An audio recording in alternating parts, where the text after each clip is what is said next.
All right, let's get started. We are going to talk about George Orwell's life. We're going to talk about what we're reading for in 1984 and how those two things kind of combine together.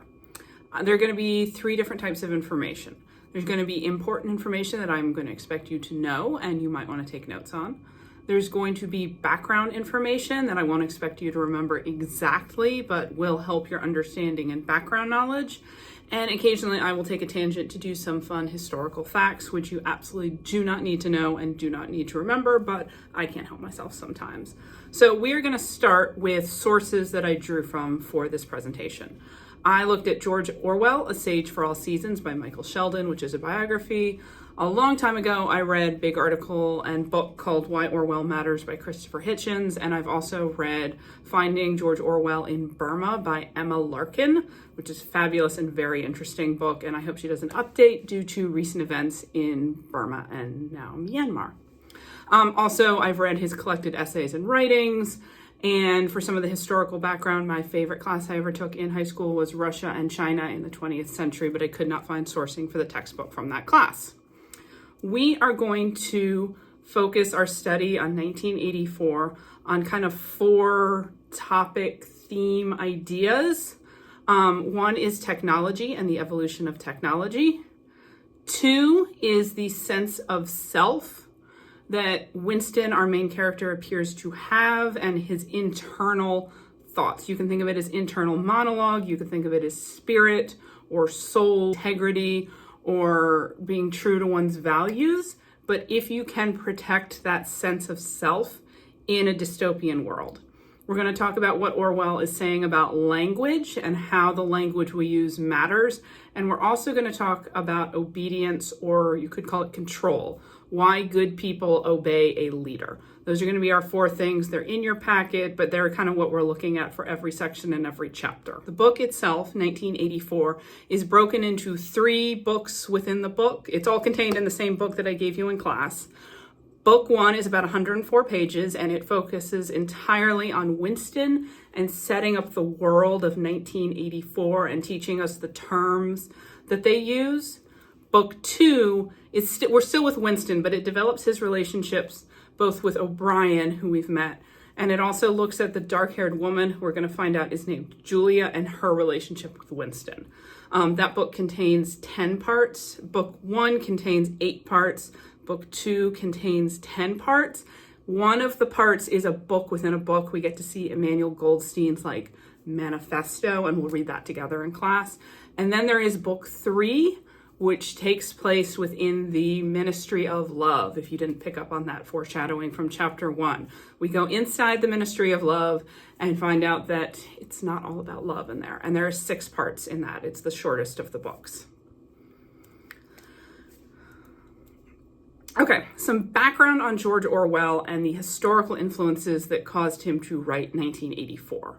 George Orwell was born in 1903, so right at the turn of the 20th century. He was born in India, but he is not himself in any way ethnically Indian. He was born to a British colonial family. They had roots with colonialism kind of all over the world, and specifically in India. His father spent his entire career in India, working in India, and eventually retiring. George Orwell was born Eric Blair. He later picked the pen name George Orwell, or George just because it's a good, strong British name, and Orwell after a river that he said sounded just very British. And he even switched sometimes in his personal life to calling himself George Orwell. But he started life as Eric Blair. And his family was kind of solidly middle class, and they had clawed their way into the middle class by participating in colonialism and imperialism. Which brings me to important historical concepts from the 19th century, which would be the 1800s. Just your reminder, I know if you're in AP World History, you probably got that down. Since he's born right at the beginning of the 20th century, the important historical influences that are coming in from the 19th century that he really concerns himself with and get involved in 1984 are industrialization and imperialism. I'm sure you've studied them extensively in history class before, but just as a reminder, industrialization is mostly the early part of the 19th century, so 1800 to 1850. but George Orwell saw the results of it in his life eventually. And it is the starting of factories, mass producing products, moving away from more rural farming and people moving into city centers or cities or centers around factories, because that's where the jobs were. You think of all those old black and white photos of giant factory floors. That's industrialization. Orwell would see it particularly happen in England, in the northern part of England, and he went there eventually. We'll come back to that. But Orwell had some very particular thoughts on industrialization and how it was affecting the 20th century. Then imperialism. I'm using the term imperialism, even though I probably could also use the term colonialism, which is, as you studied extensively through many years in school, European nations starting in the 1600s, actually the 1500s, going out, and for the 15, 16, and 1700s, it was mostly about claiming land. Moving into the 1800s, there was still some. There was the race for Africa.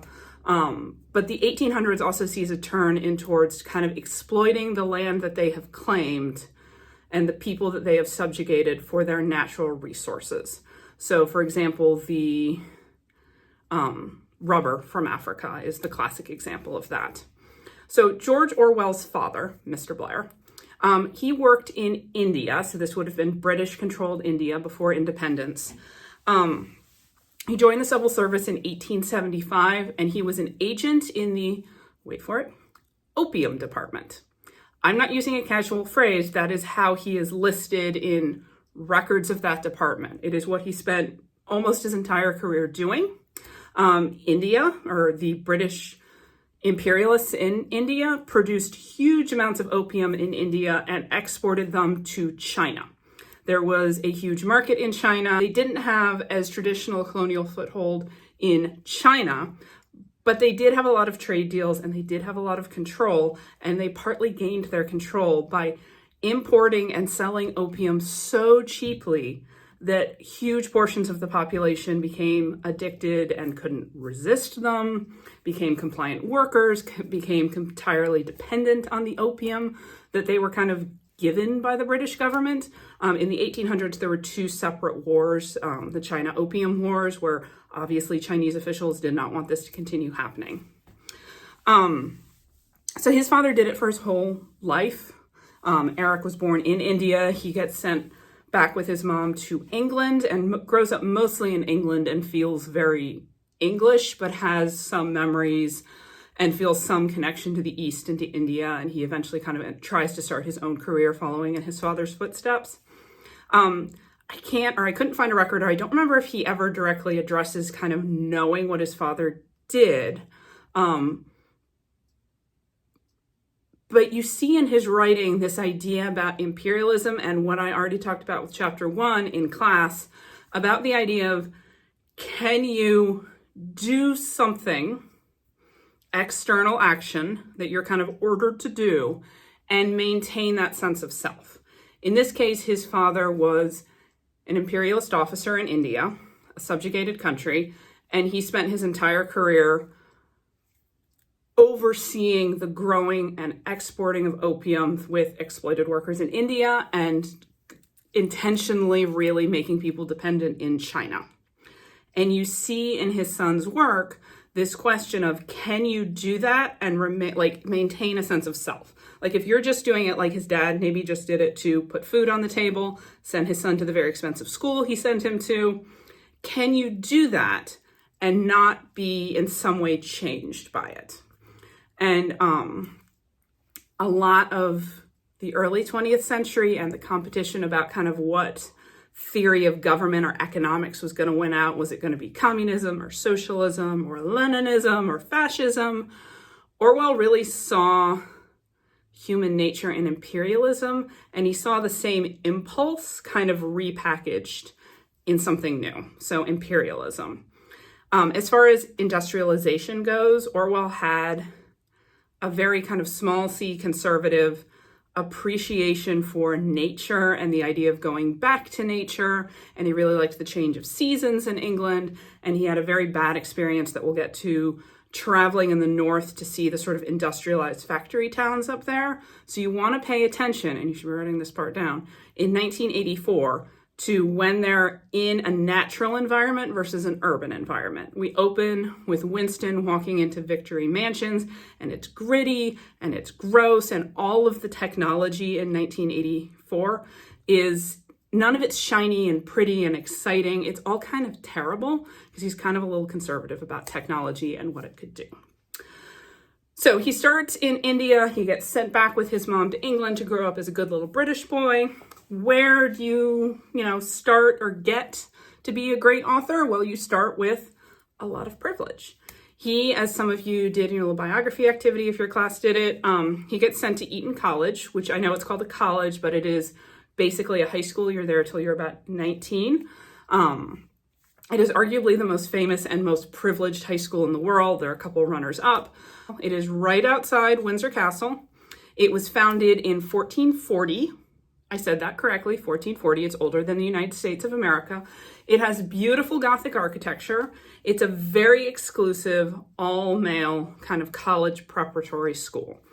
Having watched Dead Poets Society in class is actually kind of a good preparation for this. Different era, different continent, but that kind of very like preppy, all boys, conservative, traditional education would have been what Orwell experienced. And it was both a seat of great privilege in terms of access to connections. 20 prime ministers of the UK graduated from Eton, a lot of writers, a lot of politicians. So you do get this opportunity to network with people who are going to be important and have access to other families. It's beautiful. It's by the river. It's green. There's gorgeous architecture. You're sort of sitting in the midst of history. But other side of that is it's a boarding school and they were strict. And he has said that some of his learning about how you control people or how you modify your behavior and what effect that has on you internally came from having been at Eton and being at a boys' school. Fun historical fact that you don't actually need to write down in any way. His French teacher while he was there was Aldous Huxley. And Aldous Huxley went on, when he was no longer a teacher at Eton, to write the book A Brave New World. This will be relevant to you maybe in 12th grade. It's on the 12th grade reading list. And so he wrote, which is also a dystopian futurist exploration of how people are controlled. And Orwell did live long enough to, they wrote to each other, they sent each other their books, like, hey, this is my view of what's going to happen. Hey, this is my view. They both had dystopian visions of the future. Orwell's is very focused on pain and control and being subjugated. And Huxley's is very focused on technology, and Orwell's is you force people to do something. Huxley's view is you convince people they don't want their freedoms. It's a lot about making people feel very comfortable and they don't want to read, they don't want to explore, they don't want to express themselves. There's a lot of indoctrination from being very young. Probably his experience being a teacher. Anyway, so Orwell has this amazing privileged experience at Eton that is funded by his father working in India in the government-sanctioned opium trade. His family appears to have known from pretty early on that he was not going to be able to go to college. When you go to Eton, you go typically to the two most famous universities in the world, one of them, Oxford or Cambridge, occasionally amusingly referred to as Oxbridge. They're some of the oldest universities in the world. They take turns being ranked first and second in the world. And he would have had to, even with his family being very solidly middle class, he would have had to won a scholarship to be able to go. And they seem to have known that he was a very average student, that he wasn't going to be able to do that. He did have a gift for languages, though. French teacher, remember that. So after he graduates, he needs to figure out what he's going to do. And he kind of follows in his father's footsteps. He decides to go into the foreign service, and he goes to Burma, which is in Southeast Asia. It is now known as the Republic of the Union of Myanmar, which is kind of a new name for it. It's been in the news a lot. We could do a whole class that's just 1984 and the 20th century history of Burma and Myanmar, or even the last 20 years of what has happened in Burma and Myanmar. So he, again, I'm going to go 19, I'm going to go get a solid, well-paying job. My dad didn't. Let me go do that. He had to take exams to he became a police officer. He was not really walking the streets. He was more of a kind of an administrator because he was well educated. He had to take some exams for it. The exams and the preparation before they sent a 19-year-old to Burma involved no learning the language in Burma and no education about the culture in Burma. He did have to pass an exam where he did really well on Latin and Greek because that's really going to come in useful working in Burma. So he spends this kind of part of the 1920s, about 5 years of his life, living in Burma as an imperial police officer. He's really kind of managing people, and everybody underneath him would also have been British. There is no real bringing the culture in, helping the Burmese to govern themselves. That really doesn't happen. This is very, very different. Historical tangent here. Don't need to write this down, but this is a very different experience than any other famous novelists at the time. 1920s, all the other novelists are hanging out in Paris in cafes. Hemingway's there, F. Scott Fitzgerald is there. In England, the people who are going to be significant British authors of his generation are like Graham Greene and Evelyn Waugh. Evelyn's a man, by the way. And they are living these kind of like indulgent, roaring 1920s existences. And he is out in Burma. He writes 2 interesting essays while he's out in Burma. He writes A Hanging, and then he also writes Shooting an Elephant. Both excellent, highly recommend. We may read excerpts in class. One of them, A Hanging, is his recollection of seeing a young Burmese man executed by the British. Again, we kind of have his exploration of the inherent kind of evil of imperialism and how impossible it is to maintain a sense of self when you are externally forced into certain behaviors, saying certain things, treating people a certain type of way. He leaves his stable, well-paying job that had served his father well. He leaves it after about 5 years, and he never gives a direct explanation as to why, but there is clearly, he indicates that he felt like his sense of self was corrupted in some way by what he did there. Like he writes that he really worried that he was going to sort of become a bad person. He worries that he was going to start enjoying hurting people, that there was kind of no way to protect yourself living in that kind of environment and living in a kind of hierarchy, the like imperialist hierarchy where no matter how you treat an individual, there just is this system of the people who are in charge and the people who aren't. So he leaves this very, very stable job and he goes back to England, and he actually moves kind of around Europe, and he self-describes it as he goes and he lives like a tramp. He's a dishwasher in Paris. He goes and he does some writing. He starts writing. He writes a novel about his time in Burma. Don't really recommend, actually. He says he lives like a tramp. He goes and he visits the north of England. The south of England tends to be wealthier. It's greener. You can grow more things there. The north has typically been poorer, more rural. It's harder to grow actual vegetables. You can keep sheep and cows, but it's a rockier soil. They're hit very hard by industrialization because there's not a lot of growing space there, but there is a lot of space to build factories, and the population tended to be poorer and therefore more interested in working in factories. So he goes and he sees that even though like the Industrial Revolution is over, there's still these giant factories working. There's still the coal mines. He goes down with coal miners and really sees kind of particularly how the poor live. He, by this point, was not certainly rich himself, but he had come from this privileged background. And it informs his political beliefs. He maintains for the rest of his life, even though he isn't really comfortable in not the American, but the like worldview sense of like identifying as left or right. He has a very, very compassionate idea about the working poor and the idea that you need to give power there and to help people. He, again, works at being a writer. He writes essays. He eventually, as some of you know, volunteers in the late 1930s to go fight in the Spanish Revolution.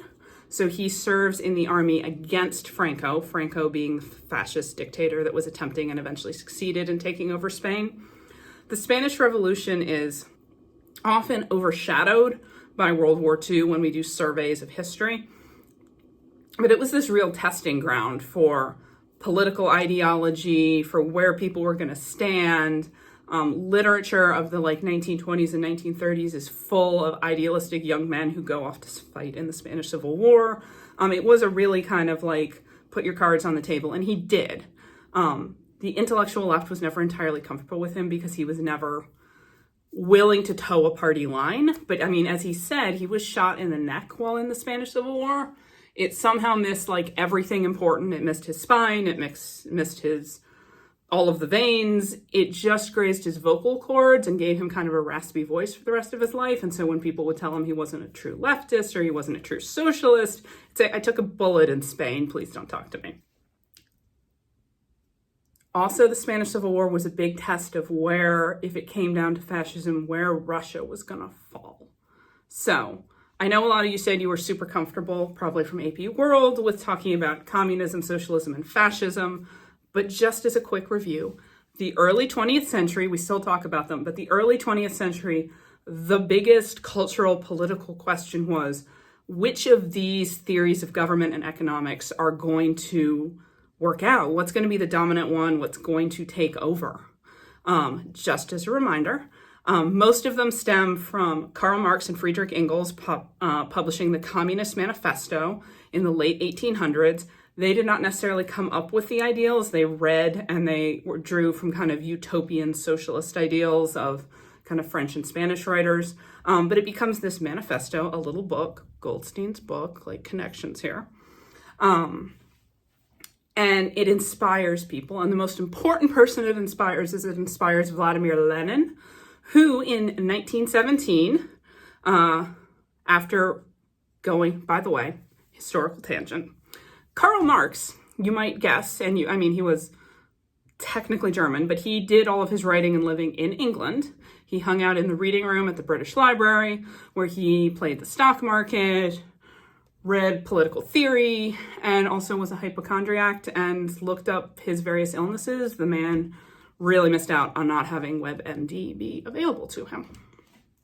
But he never took any, he just published the book. He never took any political action.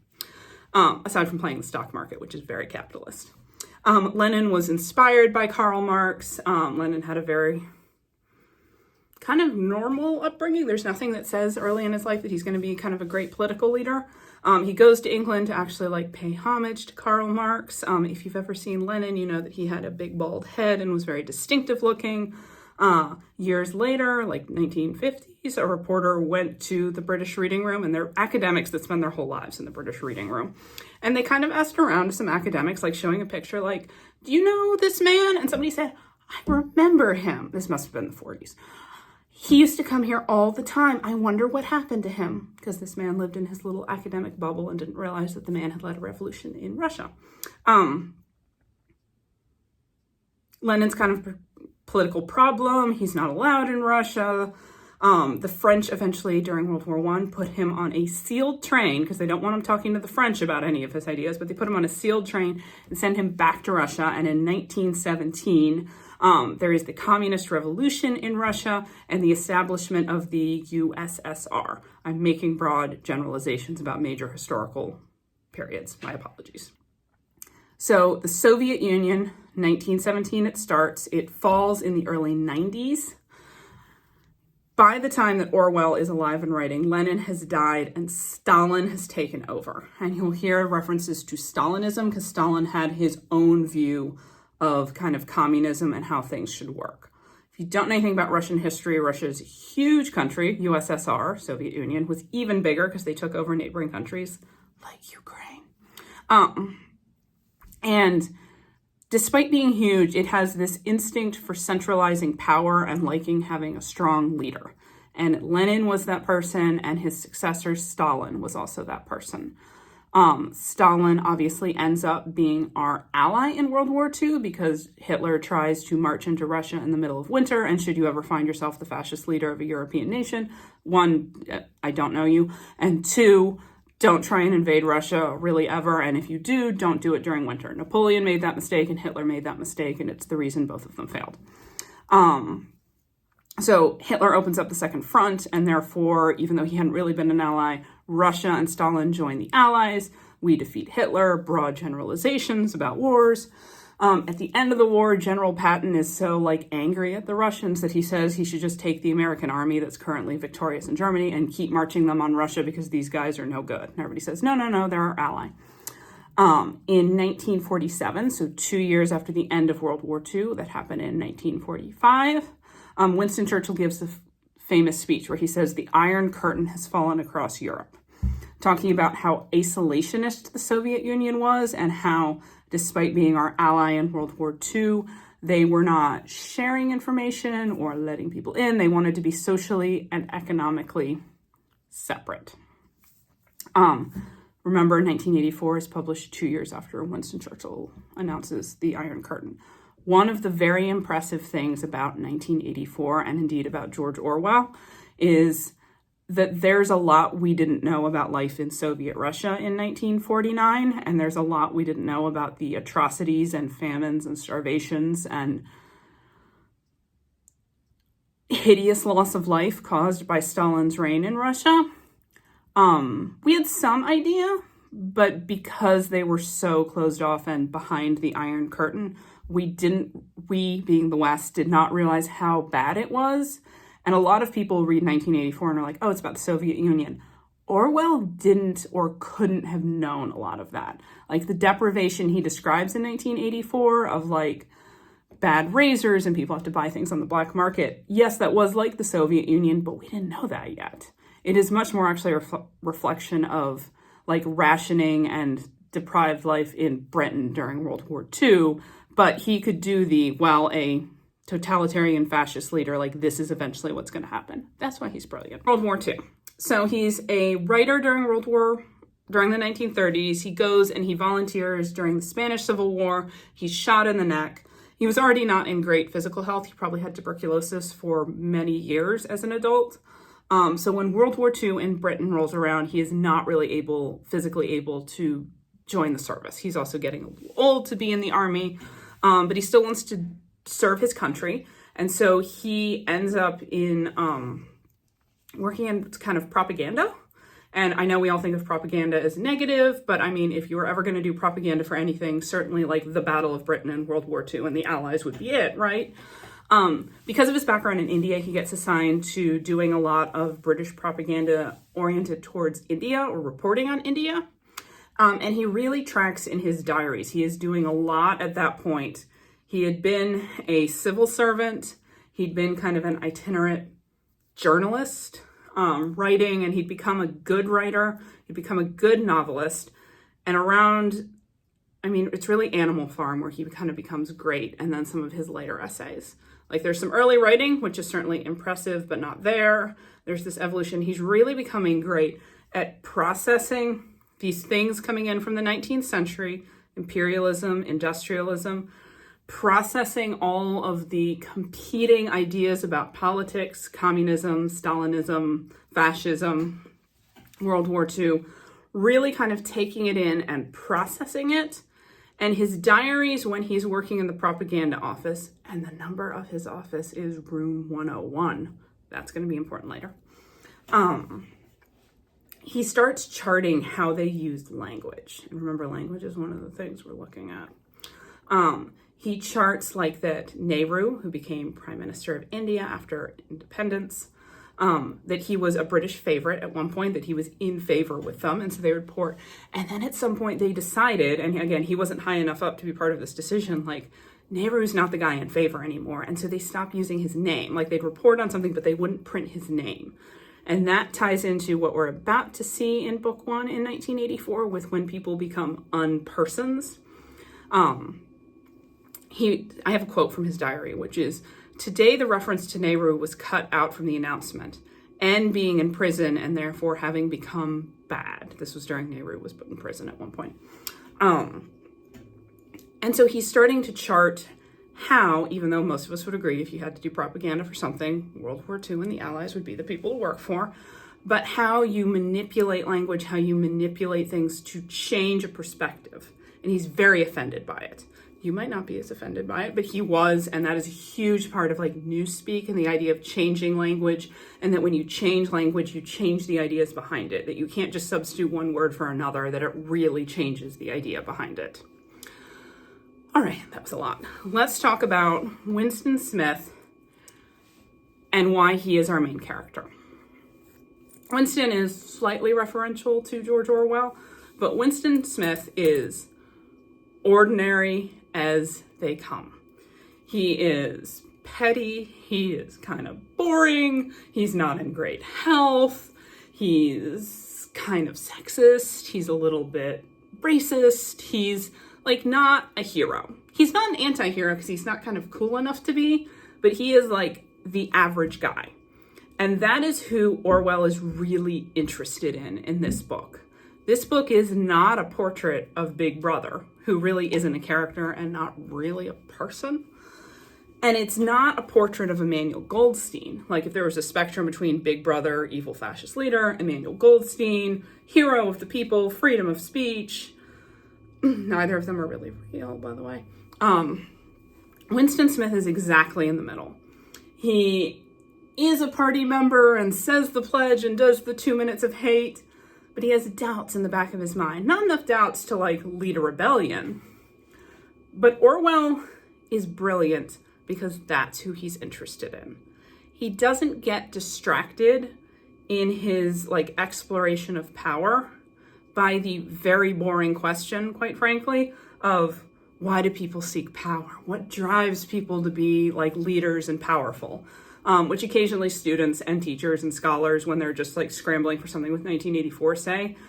And if you've lived to be maybe 8 or 10, you already know, because you've seen schoolyard bullies. You've seen kids do terrible things to each other. You've seen, like this happens on small scale and big scale, which is human beings have an ugly tendency to want to control other people. And if given kind of the opportunity, they will. I mean, maybe not everybody, but a lot of people. Power and fascist leaders and people who are kind of in charge are really kind of boring. Like it takes an artist and somebody with skill to make a villain kind of cool. Please see Shakespeare's Richard III as an example of it. But like Stalin, Hitler, Mussolini, Franco, you can pick up biographies of them. They're boring. Like important historical moments, we should record it. But like, there's nothing you can find about why were you the person responsible for millions of people dying. Maybe not millions in Franco's case, but you know what I mean. Why are you the one? Why? People just want power. And some people like moderate it and control it, and some people are good or bad for whatever reason. But it's not really that interesting a question. And lesser writers get confused by that and chase that question, even though it's frustrating and it fails. Occasionally people are interested in rebellion and how you rebel, but there's not a lot of great examples of that. And it's very specific and it's not really a fundamental question. Orwell, processing everything he'd been through, all these influences from the 19th century, his own experience and kind of a 19th century little experience in the 20th century of being an imperialist police officer, his experiences going around Europe and sort of seeing the poorest of the poor. He processes all of that, and he is interested in the ordinary, average person and why they go along with a fascist leader, which Europe was full of examples of people who were just trying to keep their heads down and keep moving. And if you go along with an ordinary fascist leader, one, how does that fascist leader get people to follow them? That's the interesting part. Personally, they're all completely boring and not worth our time. How do you get people to go along? How do you get people to follow along? And why do people do that? And what does it do to people? Again, that sense of self, sense of self. If you go through the motions, can you go through the motions but preserve that sense of self, that sense of values, that integrity, where you know right from wrong and you know 2 + 2 = 4? Going to be relevant later. And Orwell isn't sure that you can. We're going to see what happens in the book, but again, he decides to follow like these people who go along, the thousands of people, the millions of people who had to go along for this fascist leader to be in charge, some of whom actively supported, some of whom were like Winston Smith, keep my head down, don't get involved. What does that do? How is language a part of that? How do you get people to obey you? And what do you need to do to get them to obey you? And how does it change them? Okay, end of spiel about George Orwell. Good luck. I'll be back soon.